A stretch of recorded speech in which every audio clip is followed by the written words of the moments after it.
Hello and welcome to another edition of the Cumulus podcast series. And today's topic is Zero Trust, High Confidence, Think for Success in Your Zero Trust Journey. Today, we're very lucky to be joined by a panel of leading industry experts, the leading voices in our industry who are talking about zero trust, inventing zero trust, and implementing zero trust. So to kick us off with introductions, the one and only, the man, the legend himself, the creator of Zero Trust, Mr. John Kindervag. John, the mic's yours. Hey, thanks for having me. I'm looking forward to having this chat with you people because this is fun. This is the only thing I know how to talk about too. So Great. We'll stay on topic. Dave, I'll use. All right. Can you hear me now? All right, there we go. I'm Dave Lewis, Global Advisory CISO at Cisco Systems by way of Duo Security. And I have been approaching Zero Trust from the perspective of trying to get adoption from folks as opposed to getting into the nitty gritty of, microzone segmentation and things like that. I'm just trying to make it more accessible by building a narrative so people can better understand and take it to heart.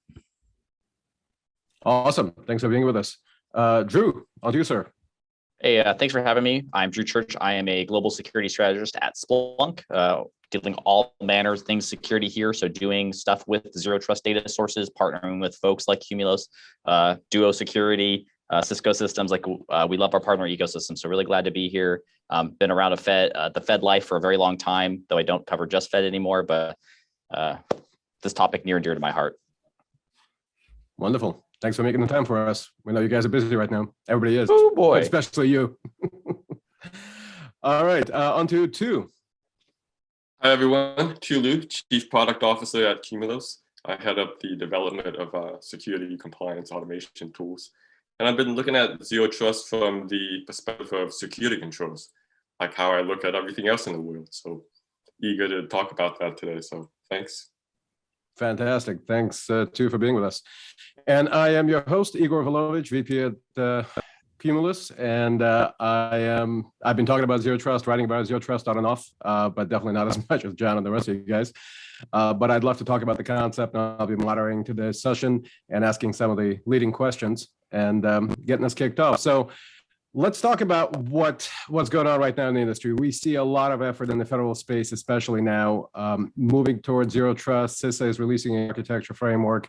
We've got the Executive Order EO 14028. We've got the OMB Memorandum M2131 asking for better logging, more timely logging, more extensive logging, and of course, the centralization of that logging information. We're trying to do things sooner, as near real time as possible. We're trying to get inside the attacker's OODA loops, get on that same time scale. Of course, we work in compliance. And so for us, that means automated compliance, getting to that data faster, getting that data to us faster, and then interpreting the results. And we have a vast array of different capabilities represented here on this panel. So I know we're going to get into a lot of interesting conversations about that. But I wanted to kick us off with the idea of, well, what is zero trust? Let's get on that same page for our audience's sake. And who better than the creator of Zero Trust, Mr. John Kindervag? Why don't you kick us off with that? What is zero trust as a concept, and maybe a little bit of history on how you created it? yeah, so I joined Forrester Research in 2008 after spending time as a security engineer, network engineer, security architect, pen tester, all those kinds of things, and so I was asked to look at why security isn't working. That was the fundamental question. And through the primary research I did for a couple of years, I realized there was this thing called the trust model, right? If you've ever installed a firewall, you know about the trust model, the idea that the stuff inside your network is trusted and the stuff outside of your network is untrusted. And what the revelation was is that was the fundamental problem. That you had this concept of trust and it caused you to do bad things. And so we had this term trust but verify. And I found that we did a lot of trusting, which meant that we did nothing, right? So when you trust someone, you don't do anything, you don't get in their business, and we don't do any verification. And I asked the CISO one time, I said, I get the trust part, you're not doing anything, right? But what do you for verification? And he said, oh, well, we don't actually verify any users because that would be rude. And I realized we brought too much emotion into digital systems. So zero trust is a strategy, first and foremost, that says there is no more trust. We have to eliminate the concept of trust, because trust is a human emotion that's been injected into digital systems for absolutely no reason. So zero trust eliminates the concept of trust and focuses on protecting things that get us, that impact us if they get stolen, if they get disrupted, those kinds of things. So it's a protection first strategy that eliminates the trust model. And then it has multiple ways that it gets built based upon what you're protecting. So that's the secret. There's no like magic bullet to it, although it is pretty easy to do. But the technology is decoupled from the strategy, because the technology, what I realized, was always going to get better. And we're seeing that every single day, right? There's lots of entrepreneurs, there's lots of research, there's lots of cool things coming out. The technology changes, the strategy doesn't. So it gives people a strategic way to look at cybersecurity in a way that they've never been able to before. It starts with strategy, and thank you for that intro. And of course, a lot of times we see that that desire to go and buy the thing, right? The latest, shiniest, newest thing, and go put that in, and then call it good. You know, buy security. You can't buy strategy anymore than you can buy security. You kind of have to develop. You have to own it, and it has to be an internal thing. If you don't have that buy-in across the board, it's tough to implement anything, but especially something as transformational as zero trust is a concept. So I'd like to go to kind of keep going down the stack. So from strategy, let's go to the data layer. So I'll pivot to Drew because you're at Splunk, and of course, data is what you guys do. Let's talk about what zero trust means to you guys, and how do you look at trust as a concept that informs your decisions and your product design, and also how you enter customer environments and have that conversation about what Splunk can do for them in zero trust. Great question, Igor. First off, I am not part of the product organization, so I can speak as to why we may do some things, but definitely aren't going to say, hey, I don't have the vision that does, especially with Cumulus. But at Splunk, we really think of zero trust at the foundation of it being data, right? If you don't know what you're protecting, to John's point, hey, like you build the architecture for a specific thing. There is no, and correct me if I'm wrong, but there's no reference architecture. No one's saying, here's how you do zero trust. And so at the foundation of all of that is data. And so we're trying to take whatever that architecture happens to be. We've got a representative from Cisco Systems on here, Dave, right? Like you bringing in that network layer, you're taking in that AAA data, you're bringing in whatever your firewalls happen to be, your next-gen firewalls. You've got identity data coming from Duo, right? Like whatever that happens to be, right? You have to have that layer. You have to have that visibility. And so at Splunk, the idea there is you bring data and you allow and enable those technologies. There's integration as best as we possibly can make it. We allow that common layer so you can interrogate that data. You can help inform risk decisions, because zero trust should help enable the security posture of your organization. It shouldn't be a, hey, I did zero trust, therefore I am done, right? That is an enabling, forcing function to make sure that you're secure. And so our goal there is to take that data, new data sources, those new architectures that you're implementing, and make sure you can do whatever your security objectives are. And Drew, just to follow that up, real quick. Go ahead. Because I used to talk about the first step of zero trust is defining your data. There's a 5-step model on how you do it. And when I was at Forrester, I called it define your data, right? Because I would agree that functionally, I talk about having a data breach stopping data breaches is the grand strategic objective of zero trust, because allowing a data breach in your organization is actually the only thing that IT can do to get the CEO of your company fired, right? They don't get fired over ransomware attacks, they get fired over data breaches. One thing that was an interesting nuance over the past 4 or 5 years is that I got some pushback on the data idea, the idea that, we're only protecting data, which is not really what I was saying. And a lot of people said, well, I have this box that I need to protect or whatever. And people started to realize it could do more than protect data. So now today I talk about DAS elements. So you'll hear me today probably talk about a DAS element. So a DAS element is a data element, an application, an asset, or a service. So I call that DAS, and we protect those things. But you're exactly right. There's no reference architecture because it's based upon what you're protecting. So all the time I'm on these calls where people say, oh, I need to where do I put widget X? Well, I don't know. What are you protecting? And they go, gee, I don't know. I haven't thought about that yet. So you're exactly right. It's about you protect. And once you figure that out, then you can do some amazing things. But we haven't been encouraged to understand what we were protecting, especially as network and security engineers, where we were just looking at infrastructure and transport and all those kinds of things. That's a very interesting observation. And I think there's also this idea of looking for precision. When we were trying to say, well, we got to know what we protect, there was this propensity to look for the perfect level of awareness, to have this complete, put our hands completely around the enterprise and figure out what every asset is. And until we got to some, magic threshold, 70%, 80%, some level of visibility, we'd say, well, we don't know, and we don't know how to protect it. And the truth is, you got to figure out what the crown jewels are. You can prioritize your risk activities, and you can mitigate based on that risk prioritization model. You don't have to wait. You can do it now. And of course, then we start about how do you actually implement them. So keep going down the stack. Telemetry comes from somewhere, and it has to come from controls and tools.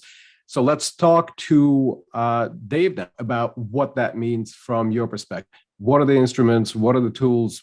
What kind of solutions do you put in place? And how do you think about it when it comes to implementing zero trust? How do you make it tangible?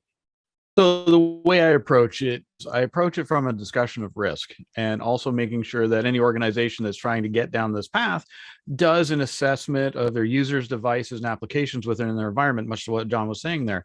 If they don't do their homework before they talk to any vendor, they're going to be putting themselves at an off footing. So you want to make sure that you're enabling yourself as a business. And this is where things like a defined repeatable process will help reduce risk in the organization. Zero trust, from the way I approach it, is about that risk-based discussion, how you can reduce that in the organization. And most organizations I've spoken to over the last 2 years, I've been doing a roundtable with CISOs on average about twice a week now. They tend to be like, oh, I got an MFA solution to protect these 2 applications. And it's like, well, why aren't you doing it for all these applications? And it's like, oh, I can do that. So it's just trying to get them to wake up to the idea that this is not just unfortunately, John, all due respect, I hit with, zero trust is a marketing term far too often. And the way I counter that is I say, I'll label it and I'll say, yes, you're right. But there is all of this meat on the bone. And wait, you're right. There is something to this. So just trying to flip the script, because security people by and large tend to be, contrary. So if you say that zero trust will fix X, they're going to go, yeah, I don't know about that. I didn't make it in my shop. I didn't write the script. So you got to put it back in a way that's there as it going to be able to internalize, because the idea of what the risk is in an environment is something that is really broken in a lot of ways.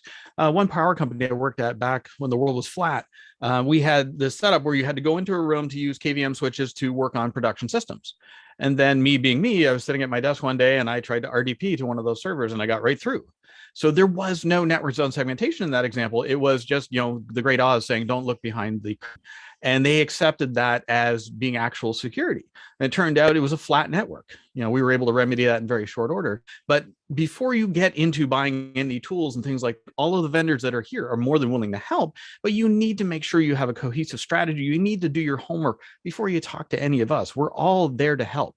But as a defender, you have to make sure you know what it is you're protecting, because you have a fiduciary responsibility to your organization to make sure that your data, your users, and all of your sundry bits there. There's the shot kicking in. Sorry, not an alcoholic shot. I had my booster yesterday.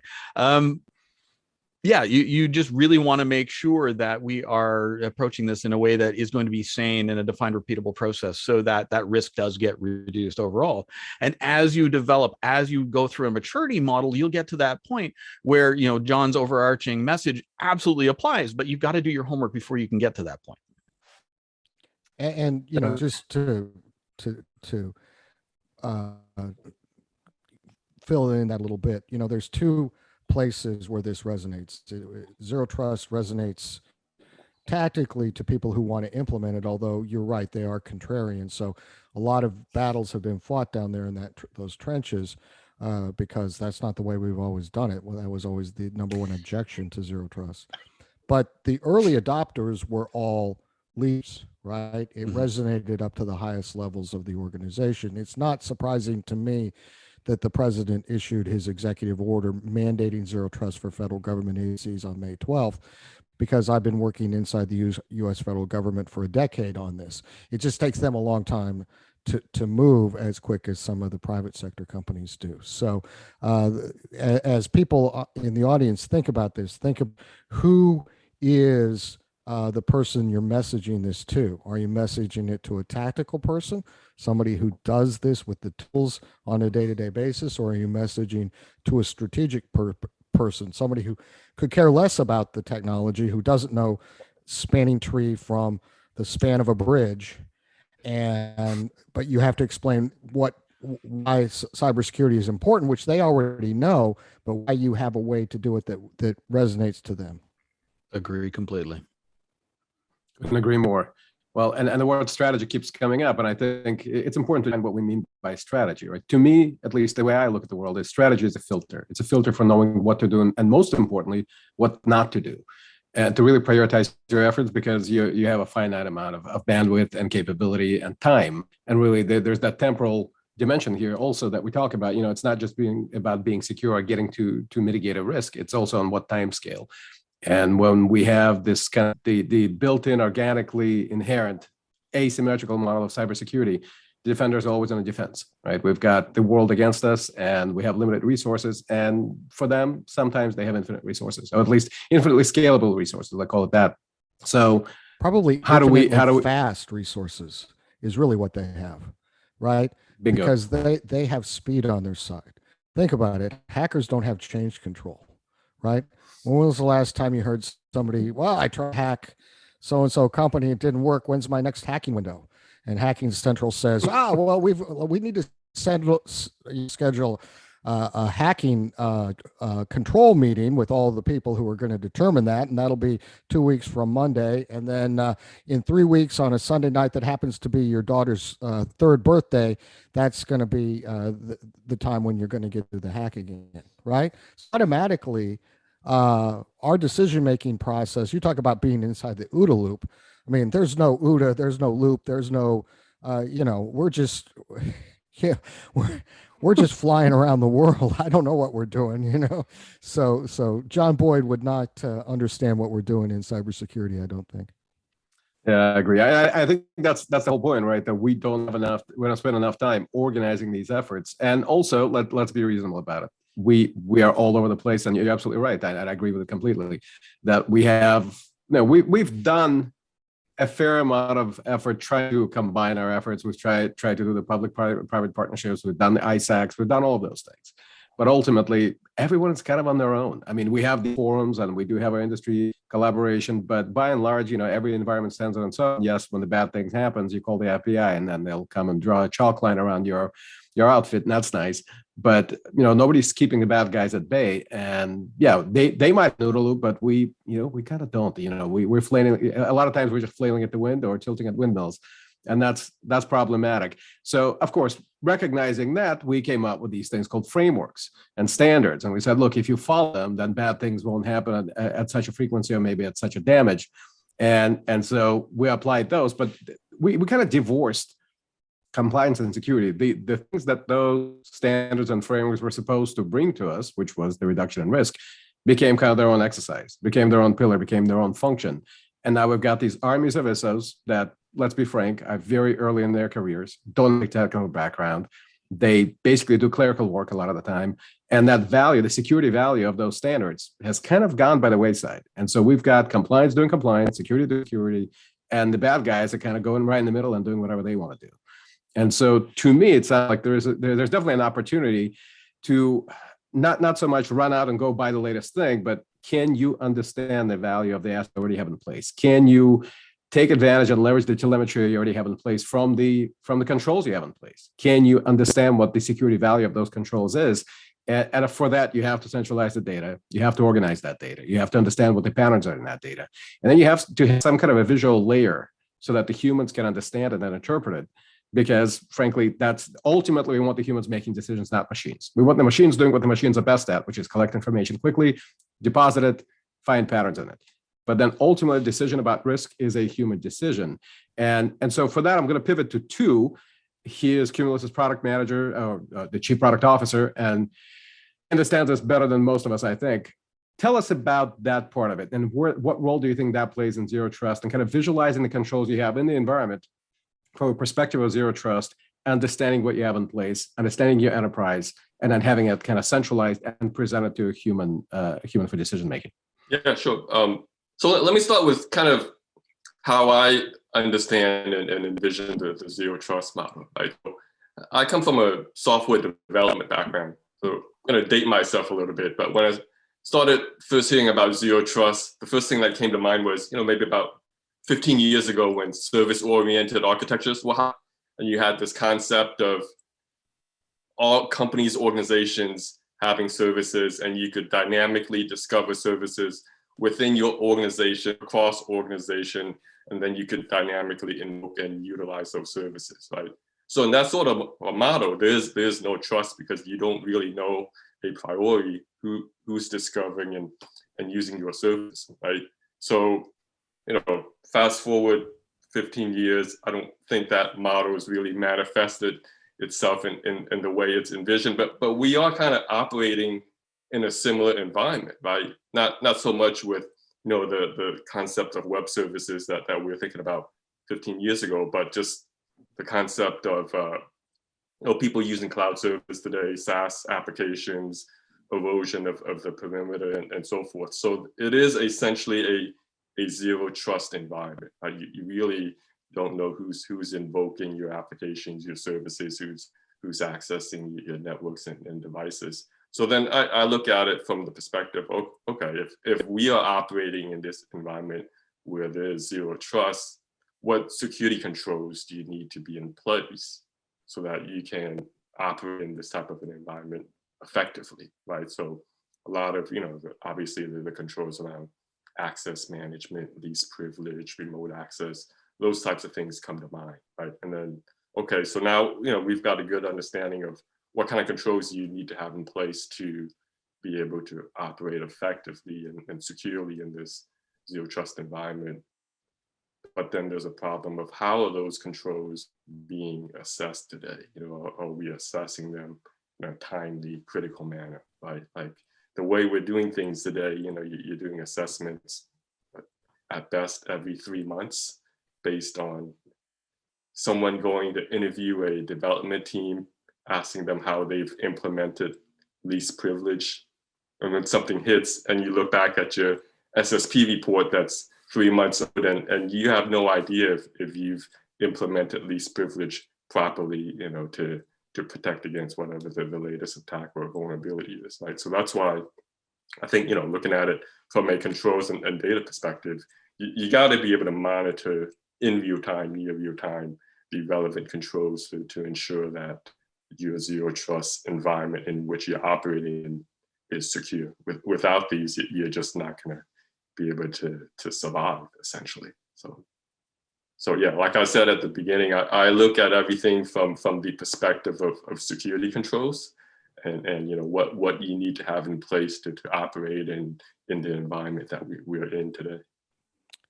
Yeah, and that I think, John, you made, yeah, go ahead, please. Oh, no, I mean, that fits the 5-step model of how you actually should do this. So you first define your protect surface. What do you need to protect? So the protect surface is the opposite of the attack surface. I can shrink the overall attack surface down orders of magnitude to something very small and easily known called a protect surface that contains a single DAS element. So I started out as or did. I did not starting out, but I am a recovering QSA also, right? Because PCI is a 12-step program. And so I'm in recovery, but I did learn how to protect a binary data string, a personal account number. That's all that mattered in PCI. So I'm taking a single DAS element, putting it into a protect surface. I'm mapping the transaction flows. This is the second step you should always do, and use the analytics that you have, because if you don't know how the system works, you're going to break something. And this is from experience. I've broken things, or I've been involved in projects that broke things. And of course, when it gets broken, what gets blamed?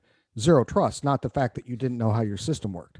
Then the third step is you architect the environment. So this is why you can't really have a real reference architecture for zero trust, because that's step 3, not step 1, where you say, here's your reference architecture. I'm going to change the IP addresses from the back of the book from Dave's company that we used to all read back in the day. And then I'm going to make the company fit into this thing that I've already built. And then the company says, hey, that's great. You've given me a bunch of round holes, but I have square pegs. And we say, well, the vendor gave us a free whittling knife, so we're good. and we can force it in there. So instead, we take the controls we need for the protect surface. So that's step 3. Step 4 is creating policy. And step 5 is what we're really talking about today: monitor and maintain.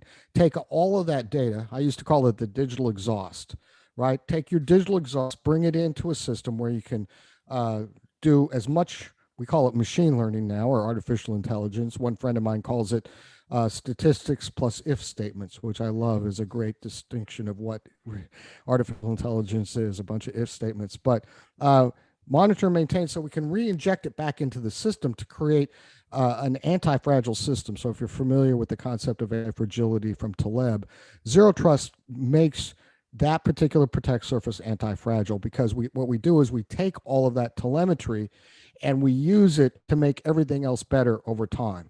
That load that's being generated as we're being attacked, as we mitigate those attacks, we're learning things from it. And that's what, my company does for a living now, the one I'm at now. We're constantly re-injecting that back in as a managed service. And so you have to have this understanding of what's happening across this entire environment, across this protect surface. But you will not solve this problem if you think of it as enterprise wide. Either I have Zero Trust or I don't. You have to take the problem of cybersecurity, break it into bite-sized chunks called the protect surface, and do it one at a time, right? Because you eat elephants and whales one bite at a time. Even though I've never eaten either, I'm told that that's how you eat them. Yeah, and I think if I can for a second, going back on the point about the different protect services and kind of keying into it, saying fundamentally, like that digital exhaust, that information, that telemetry, having that, and you have to collect it because of those security controls, right? You are under some mandate saying you must collect this information. You must do something with it. You have to store it for this amount of, like we're talking about OMB M2131 earlier.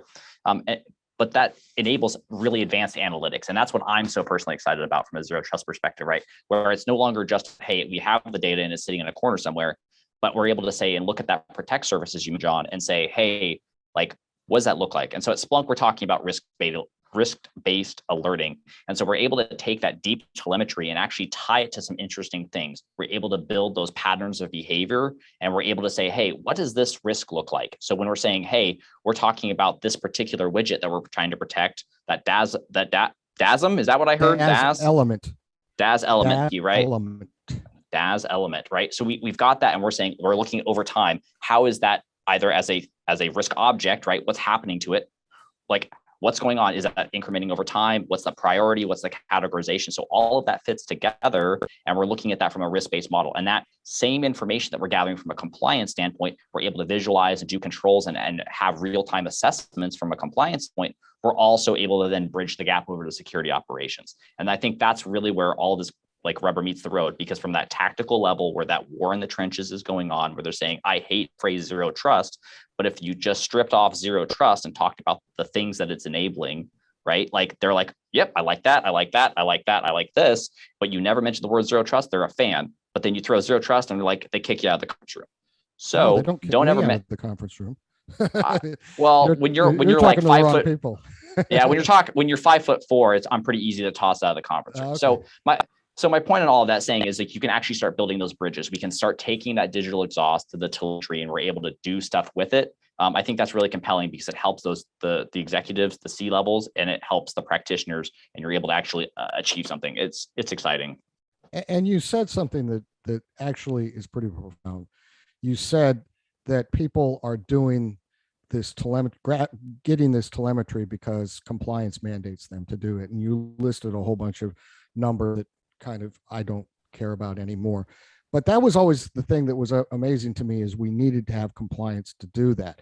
I remember when I first did my QDSP with Visa, before there was even a PCI QSA program, meeting with the CISO of Visa, and he said, hey, we put the requirement for log management, which became requirement 12 of PCI, in there, not because it provide value to the end user, which became the vendor spin. You talk about vendor spin, right? PCI requires you to have SIM. No, it doesn't. It says you have to have a log manager.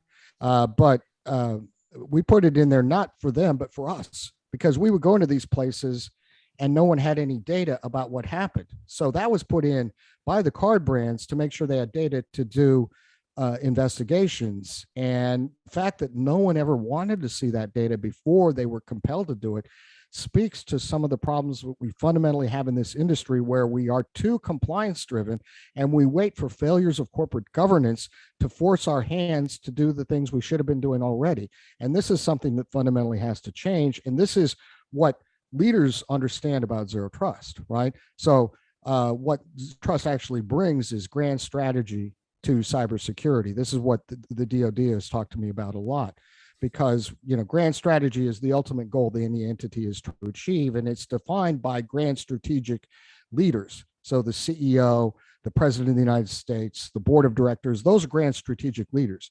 The people that you're talking to who say they don't like the idea or the terms or us, they're far down, way below those grand strategic leaders, and they need to understand that their job is to meet the objectives of the business leaders.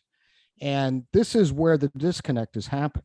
I did primary research at Forrester on this topic as part of Zero Trust, and asked business leaders and technology leaders to stack rank their top priorities. So the business leaders' top priorities were increase revenue, increase profitability, and stop data breaches. Those were the top three. Guess what? Those three were the bottom three from technology leaders. At that time, they cared about increasing antivirus catch rate and speed to patching and all of that stuff that is important, but it's just the widgets, right? It's like, the architect of your house told the plumber how to plumb the house. And we've made the plumbers and the electricians important, and they don't define what the house is going to be. And we let them find what the house is going to be, and now we have a broken house. So we have to get a new set of perspective and a new set of incentives from the leadership of our organization. So if you're a business leader out there or a technology leader, this is why you need to drive this zero trust message to your teams so that you can achieve those ultimate grand strategic goals for your organization. You hit on corporate governance, and I couldn't agree more. I've been in corporate my entire life. I spent 20 plus years in Fortune 100 and large government agencies, and I see this firsthand. I think we'll have this idea of, if I don't see it, then I have to do anything about it, right? And there is a bit of a propensity. There is kind of a moral hazard there, right? The idea that, well, if I don't have that data and I haven't been told about a problem, then I have to fix it. And I think the SEC is becoming very hip to this idea that we can't allow that to continue to happen, right? So the data is going to have to be, we're seeing M2131 saying you will collect that data. We saw that with PCI in the industry, 15, 20 years ago. And it was kind of like M2131 for cardholders, right? Or for the card processors. And so we're seeing this emerging trend where you can claim ignorance, you can claim plausible deniability. And of course, CISOs, to me, that's been a courtesy title always, right? Even though, I've spoken to the guy who claims to be the first CISO in the world, and that's fine. But until it is an actual statutory title and these guys putting their names on the 10Q and 10K, it doesn't really mean anything, right? We have CFOs, we have CEOs, everything else, sort of small potatoes, right?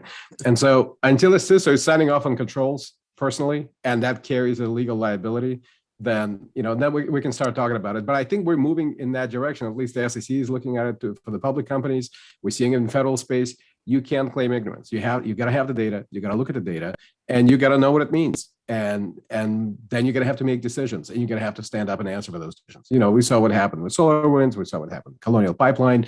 Nobody wants to be on TV. Nobody wants to be answering these questions. But ultimately, Target? we're talking. That's the fundamental one. That's the one that changed everything, right? Yep. Target, OPM, those were the big deals. SolarWinds, and I guess the CEO resigned right before that happened, so clearly they must have known that. But the one that happened at the same time, Mandiant, that doesn't get as much publicity, whoever runs PR for them is great.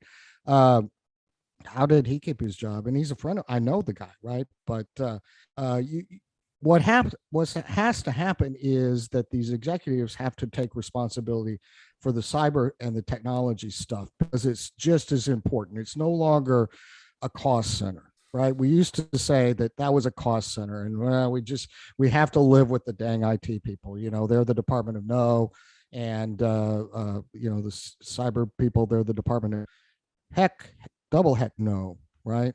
And so we have to live with those people, but they're sure a pain. Well, now every single business doesn't run if the IT stuff doesn't run, right? And if the IT stuff is compromised and it's insecure, it doesn't run either. So your entire livelihood is dependent upon this. And we have to understand this. Do I have time for one quick story that kind of illustrates this, Igor? Because I know We have I'll time. end up taking. Yeah. We have time. Okay. So I was talking to the CEO, and he told me about the time that his IT and security people all came to his office, all excited because they'd accidentally discovered somebody trying to steal his source code, and they had stopped it. Right? They were wonderful. They had stopped it, and he looked at him and he said, "Hold it. You mean you weren't trying purposefully to protect the source code of the company? You accidentally just did that?" And they said, "Yeah, we don't normally protect the source code. We protect, you know, laptops. That's what we're worried about, viruses, all that stuff." And he said, "But don't you understand that 100% of the revenue of our company comes from that source code? And if we don't have that source code, you don't have a job." So risk needs to, we talk about risk based. I'd much rather see decisions be revenue based. How are you making money? Right? Because I'm still a capitalist. I don't know about you guys, but I'm still a capitalist, and we all got to make money. And so, how is your business making money? That should determine how you're going to do your cybersecurity. You know, I always chuckled at the idea of business security alignment. And anytime that came up in any meeting that I was ever in, whether as with clients or as a captive employee, I always would try to pause the meeting and say captive employee. Well, that actually defines a minority of my career. So I have to say that. Okay.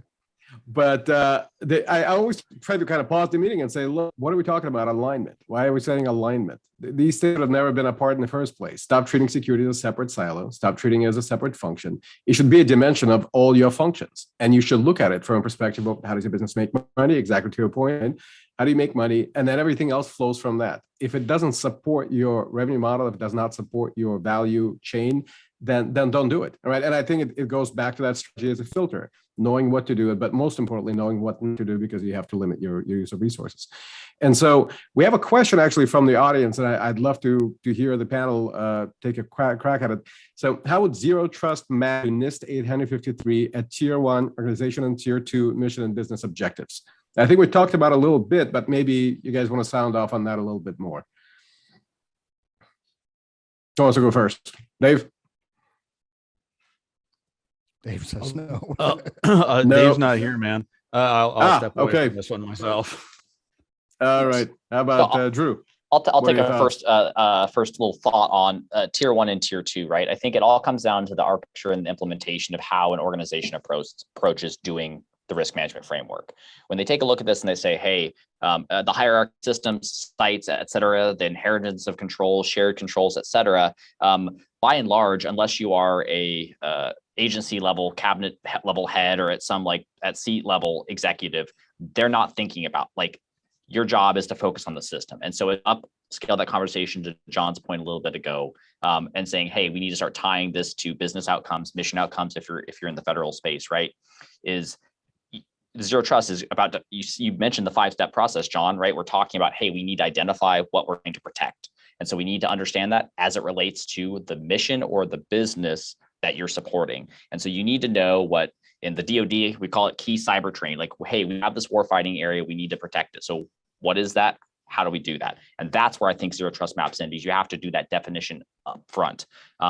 As to how you can do that in your organization when you're sitting in the trenches like I was before I came to Splunk, boy, I wish I had a better answer, but I don't.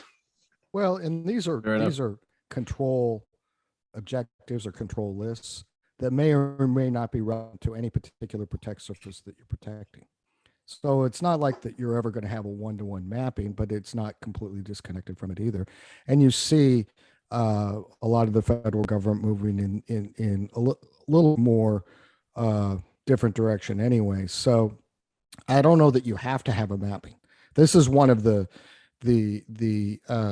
and you don't have to do NIST and the way that it says, because it's a guidance, right? So don't take these things as their standards. Oddly enough, NIST isn't a standards body for cybersecurity. It's a recommendation for U.S. federal civilian agencies. Even though the word standards is in their name, they're standard for how heavy is a kilogram or how long is a mile, right? Or how long is a nanosecond. That's the standards that they actually do, and they've just been kind of pigeonholed into this cyber role from a guidance perspective. But they will tell you we are aggressively non-regulatory. But because as human beings we want somebody else to tell us what to do generally, and then that becomes the incentive of doing it, not because it's the best thing to do, but because there's somebody else we can point to making us do it, they become that de facto standards body, so to speak. And sometimes it's not a beneficial thing overall sometimes when people become blindly just following whatever particular path. And so do the thing that's the right thing for your organization, not because NIST says so, not because anyone says so, not because anybody else says so, but because it's the thing for your organization. And I say this to my clients all the time.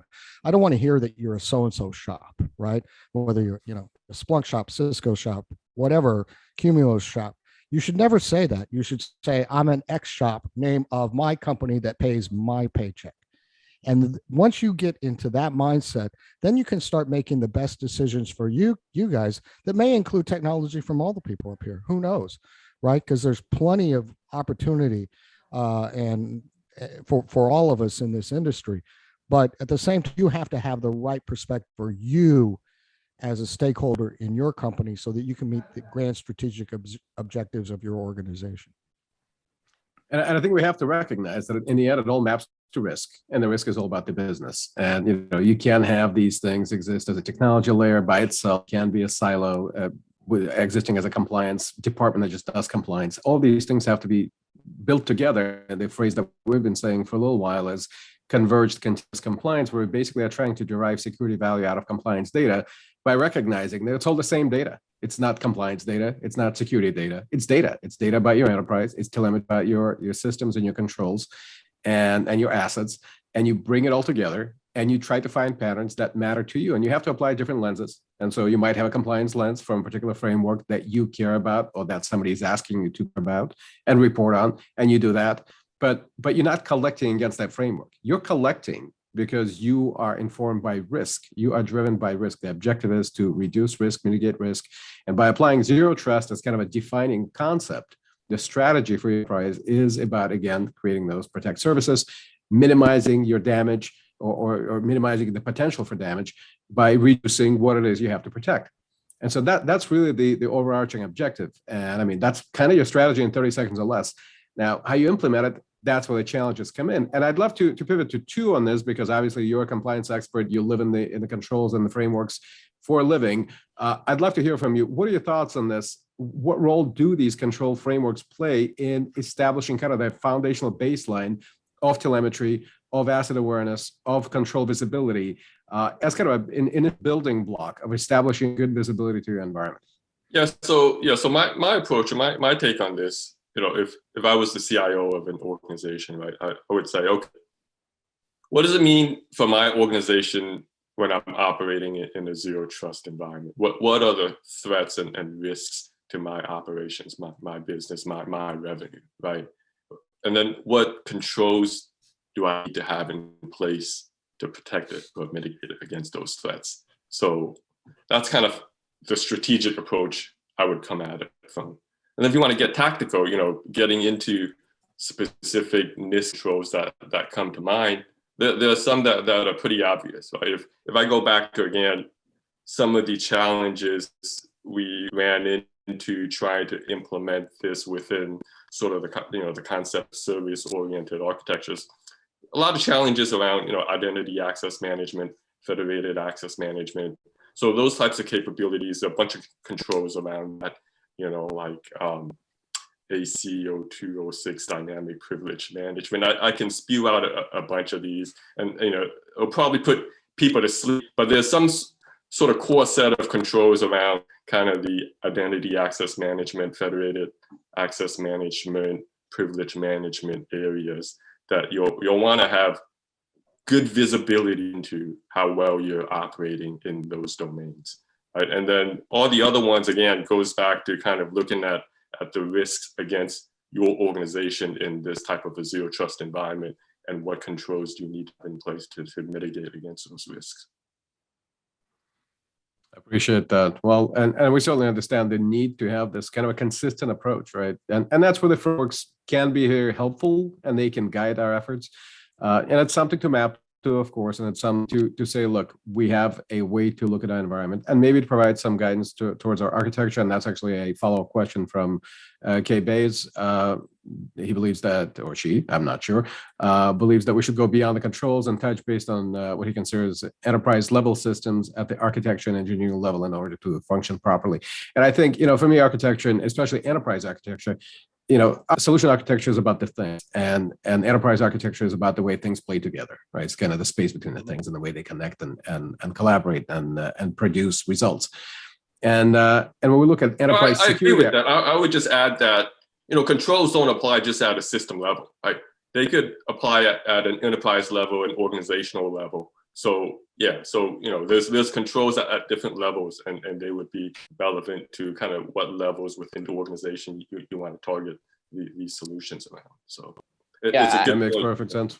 Yeah, and I think on that, and I wonder what Dave, your opinion on this, right? Coming from an identity background that I don't have, but I'm a consumer of that, right? I come from a very strict DoD background, and when I was doing RMF work around this, and we talk about, hey, we have to not just identify people, we have to authorize them. And so I always think about the CAC, right? I think about the CAC as hey, this is central. I can prove my identity. I've gone through that step. I've got that 3 factors, and now as you actually use it, you had to have 3 factors to get it, and now it's 2 factors when you use it. I guess my question is, what do you see, Dave, from an identity perspective? How do those controls relate, and what do you see the future as being as it relates to zero trust? I think about the CAC, but I also think I have a CAC, and I can get into a lot of stuff I shouldn't, because they've just said, hey, you have a CAC, you're good enough. So what's the future of that look like? And I agree. I mean, I see too often in the past where it was just just give them everything. The proverbial firewall rule of any is just something that we've all seen one too many times. And we have to look at it from the perspective of democratizing security. And what I mean by that is making it as easy as possible for the users to get things done, but safely, securely. So for example, as the CAC, making it as seamless as possible so they can get access to only what they need to have access to. The old way of just giving them access to whatever, unfortunately, we've all seen that too many times in the years gone by, and this doesn't do anything to improve matters. Meanwhile, the old version of security is we'd run around with the flaming sword of justice saying, the answer is still no, and how can we get to no?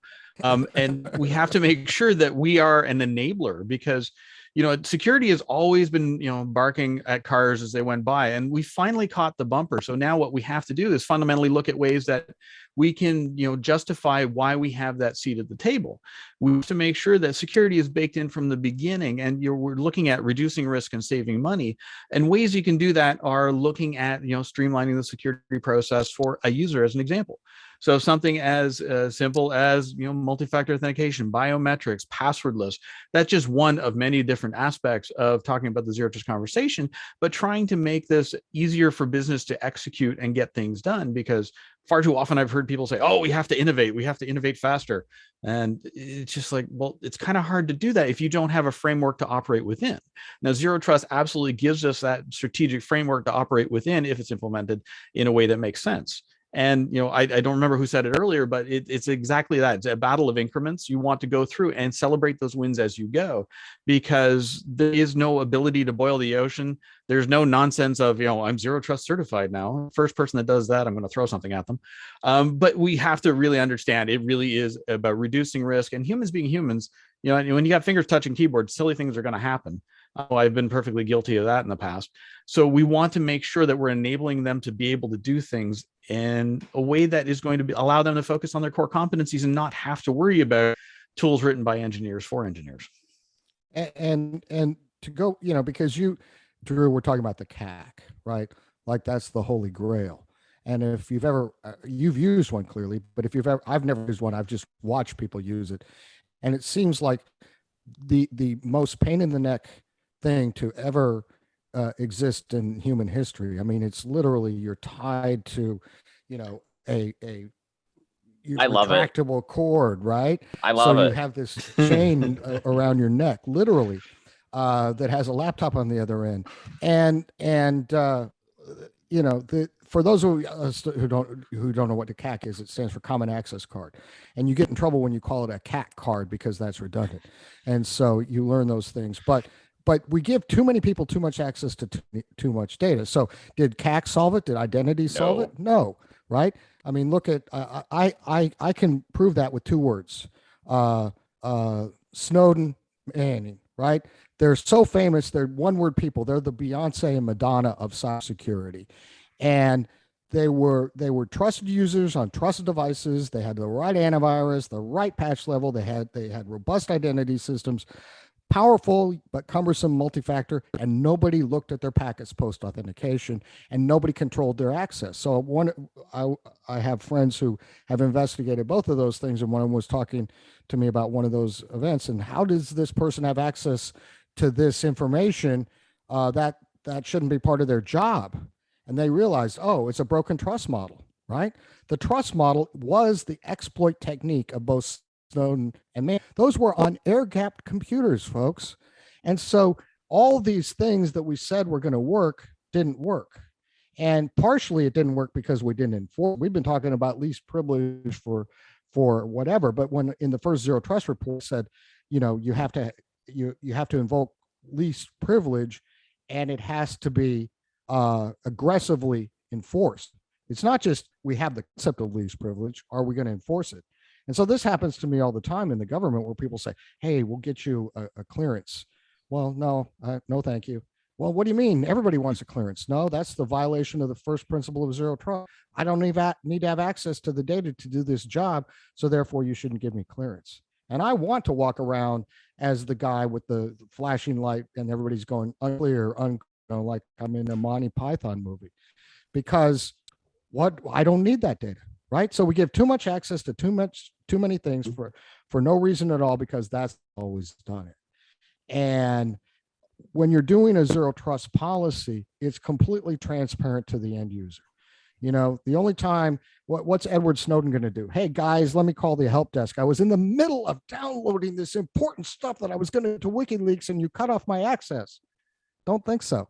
Right. So you give access to the right people, to the right resources to do the right job, and then you don't have any headaches. Agree completely. And, you know, we saw the emergence of a new standard after the Snowden incident. And maybe Tu can tell us about that a little bit, because we actually do a lot around that standard, which is kind of unique to the IC. Well, you're referencing the 500-27 standards? Yeah. I am indeed. Yeah, I mean, we love that, obviously. But yeah, it's you know, for those that aren't familiar with it, it is a very prescriptive auditing standard that specifies the types of things you need to be auditing about your network host users on, well, you know, started in the intelligence community, but if you actually look into the FedRAMP requirements, they actually specify the same things. I think that's a coincidence, because it is a code standard for auditing, how we like to refer that. And, you know, that goes back to the point of you know, collecting the digital exhaust, the kind of data foundation that we need to be able to ensure that we're able to operate effectively in this type of a zero trust environment, right? What are the things we need to know about who's doing what on our networks, who's accessing our devices, applications, who's accessing what files on those systems. So yeah, that's what that standard defines, and we think that's absolutely a critical component of being able to operate effectively in this type of environment, so you know what's going on, who's doing what. Yeah, we certainly think there is a value and probably an existing gap right now that's not filled by legacy GRC systems that don't allow you to visualize the risk. I mean, that's what they were designed for. I mean, the R is for risk, governance, risk, and compliance, but they became these bloated behemoths, and data never came. And it kind of stayed security data, and then the compliance data kind of stayed compliance data, and these GRCs kind of sat out there. And we've seen that industry kind of come apart lately, certainly in the last 5 years, and the resources not being poured into it, neither by vendors, not by the enterprises. And so we've got this interesting industry development now where we think we fit in from our perspective as a compliance company, but really we're not really selling compliance, we're selling visibility. And so we look at it at this converged continuous compliance model where the importance of recognizing the value of the data, risk value of your controls, the ability to visualize what's going on in the enterprise in real time, or as near real time as we can get to, and do it from any perspective that you need to. If you needed security for a security operation. Oh, he just went on mute. Oops. Sorry about that. If you need it for threat hunting, That was the NSA and doing that to you, Igor. Right. They knew I was saying something very important, clearly. So the idea is you have that uniform data layer and you have access to the environment. And then you don't have to have access to everything. Of course, that is the end goal. You try to have a visibility to as many controls as possible because you want to know about the things that matter. But of course, it starts with that strategy of knowing what matters. And for that, you got to talk to the business. You can't be sitting there in your CISO office or risk management office and say, well, we think we have this idea of what the business really needs to protect. No, you talk to the business. You figure out what the value chain looks like. You map to that. And then you get your prioritized list, and then you build your protect surface. That's how it's supposed to work. And I think that's the scalability model. But I know we're short on time, so I want to pose this last question to the panel. And maybe you can give us kind of a short 30-second view on how do you start your zero trust journey? What's the first thing you should do today? And how do you know if you've made progress on your zero trust journey? How do you know if you've built a zero trust enterprise or at least made your way towards it? And I'll start with Drew on that. In 30 seconds, I think we talked a lot about people, process, and technology. And I think you need to start with the people and the process, which involves the data, the things that you need to protect, the mission and the business. You start there and really hone in on that, and then choose the right technology that will fit into solving the problems that you've identified, and then move out from there. But if you don't start at that people and process layer, you're just going to shoehorn technology. And I think going back to John's point around the whittling peg, square peg, round hole situation, you're going to jam stuff in and it's not going to work. Makes perfect sense. Thank you. Dave, what are your views, sir? Well, first, apologies for my brain fart earlier. It's been a little cloudy for me today. So back in the 90s, I was a DoD contractor, and I remember getting access. And when I had access to networks, I would have access to things that I shouldn't have had access to, realistically. So the idea that Snowden happened is really not that big of a surprise based on past history. And unfortunately, that was a hard lesson to learn. And when we're speaking with leaders like CIOs, CISOs, and all the rest of it, we have to make sure they understand the value proposition that Zero Trust bring to the table. And they have to understand that all of these vendors are here to help, but fundamentally what they have to do in order to get things started, I agree with Drew, is you got to look at the people, the applications, the hardware, and absolutely look at defined repeatable processes as ways to reduce risk in the organization. Perfect. Thank you for that. So two, I think that's a natural segue. We're talking about visibility to our environment, our assets, our controls. I think that's a natural question for you. Where do you start, and how do you know if you're making progress?